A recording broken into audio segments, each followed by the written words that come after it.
Samantala, umalma naman si dating House Speaker Martin Romualdez sa umano'y hindi patas na paghahain ng kaso laban sa kanya kaugnay ng umano'y maanumalyang flood control projects. Yan ang sentro ng balita ni Elijah Canlas.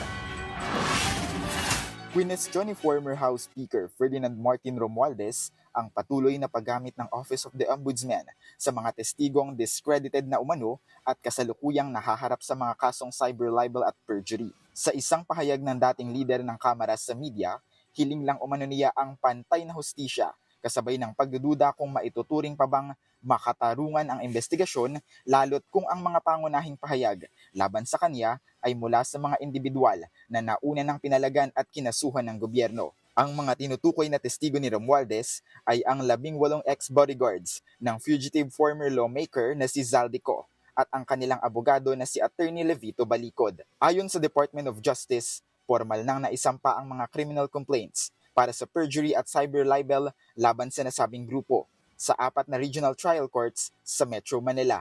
Nag-ugat ang mga kasong ito sa paggawa at pagpapakalat ng kanilang joint sworn statement, pati na rin sa mga nagdaang press conference, media interview at iba pang online publications. Sa kabila ng kanyang mga apela, ipinaaabot ng dating speaker ang kanyang buong determinasyon na manindigan at tuluyang harapin ang mga nakaambang kaso.